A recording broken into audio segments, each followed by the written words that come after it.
Bonjour et bienvenue à ma vidéo du vendredi. On entend beaucoup aujourd'hui dans les enseignements chrétiens un appel à conquérir. Conquiert ta vie, conquiert ton mariage, conquiert ta promotion, conquiert ta maison, conquiert ta voiture, conquiert tes finances. Comme si Dieu, qui est un Dieu de conquête, nous invite à agrandir nos possessions, notre territoire. Mais j'aimerais vous poser sur cette question dans cette vidéo. Quand Jésus nous a demandé de prier que ton règne vienne. Oui, il s'agissait d'appeler Dieu à régner, mais d'abord et où, dans quel domaine Dieu veut-il régner? Où Dieu cherche-t-il à conquérir des territoires? Que t'appelle-t-il en premier à conquérir dans ta vie? Eh bien, nous allons trouver la réponse à cette question dans l'évangile de Matthieu, chapitre 28, verset 19.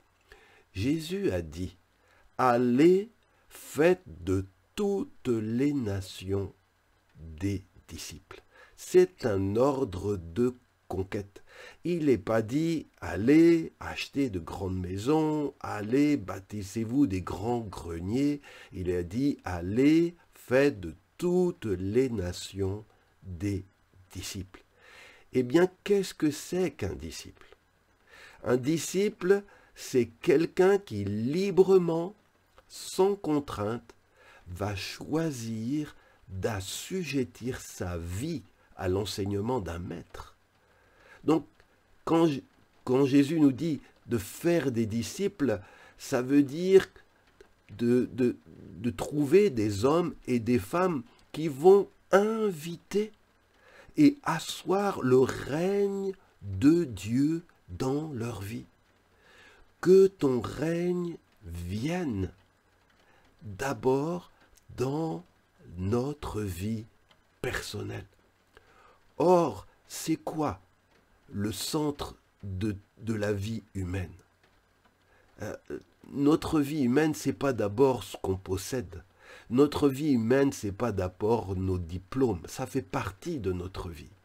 Mais il est dit que le centre de toute vie humaine, qui est appelé à être assujetti au règne de Dieu, le centre de toute vie humaine, c'est quoi?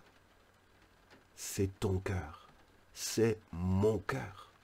C'est pas moi qui le dis, c'est le livre des Proverbes, chapitre 4, verset 23. Le sage écrit « Garde ton cœur, plus que toute autre chose, car de lui, de ton cœur, viennent les sources de la vie. » Dans ta vie, toutes choses vont découler de la santé de ton cœur. Si ton cœur est soumis au règne de Dieu, tes pensées, tes actes seront soumis au règne de Dieu. Mais si Dieu ne règne pas sur ton cœur, si le royaume de Dieu, tu n'as pas assujetti ton cœur au royaume de Dieu, eh bien, tout ce qui découle de ton cœur, ta vie, ne sera pas en alignement avec le règne de Dieu. Vous vous rappelez, à Noël, on chante ce chant « Il est né le divin enfant ». Tu le connais, tu l'as chanté souvent. Et pourtant, te rappelles-tu les paroles de la 5e strophe? Eh bien, les voici. Il est dit « Dieu veut nos cœurs, il les attend. Il est là pour faire leur conquête. Il veut nos cœurs, il les attend, donnons-lui, les lui donc promptement. » Ce chant de Noël que nous chantons peut-être chaque Noël, que nous entendons chaque Noël, nous rappelle que la première conquête pour laquelle Dieu a envoyé Jésus, c'est pour la conquête de ton cœur et de mon cœur. C'est là où Dieu veut en premier établir son règne. Dieu ne cherche pas un empire, Dieu cherche des cœurs où il pourra régner, où sa volonté pourra être faite, où ses enseignements pourront être mis en pratique.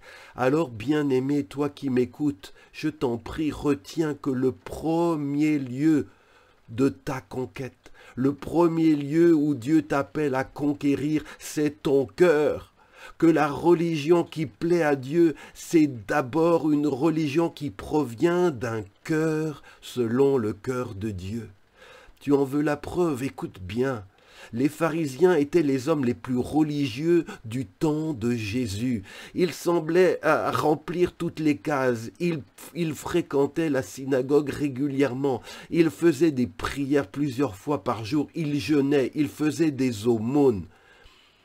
Mais un jour, en fait, alors qu'ils reprochaient ces pharisiens aux disciples de Jésus de ne pas manger, de manger en ne s'étant pas lavé les mains, de ne pas avoir suivi les rites, les purifications rituelles prévues par les pharisiens avant de prendre le repas.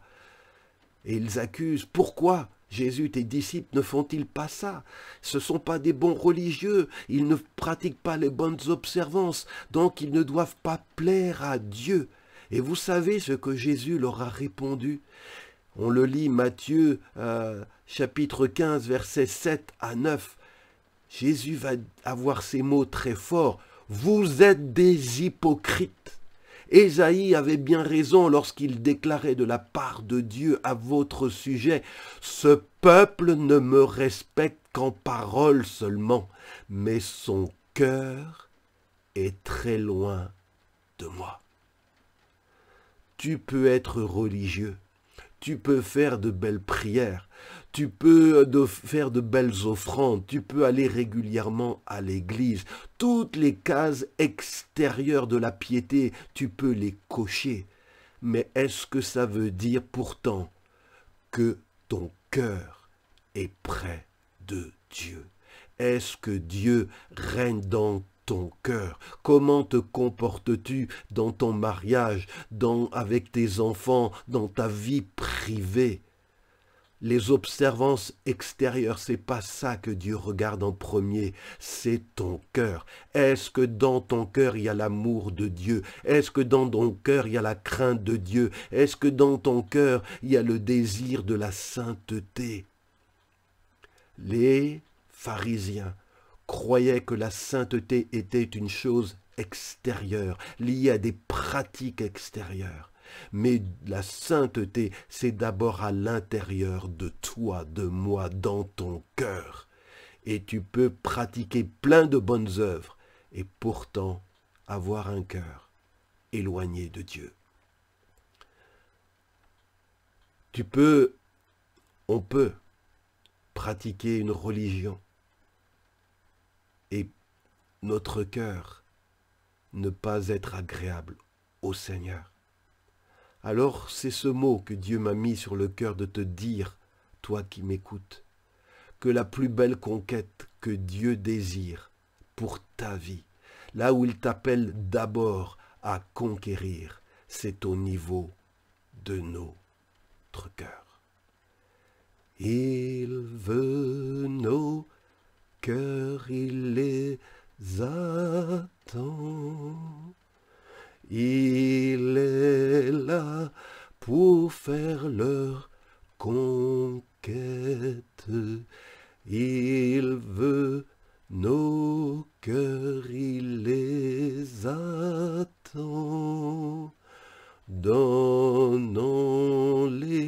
lui donc promptement.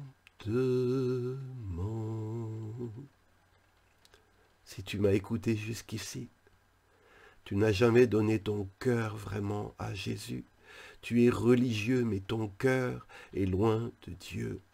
Demande-lui pardon maintenant. Invite le roi, invite Jésus à Dieu à régner dans ton cœur. Et si Dieu règne dans ton cœur, tout le reste sera influencé, car c'est du cœur que proviennent les sources de la vie. Oh, que tu puisses être un chrétien, pas juste dans des actes extérieurs, mais au-dedans, au plus profond de toi, que Dieu voit un cœur selon son cœur. C'est ma prière pour toi.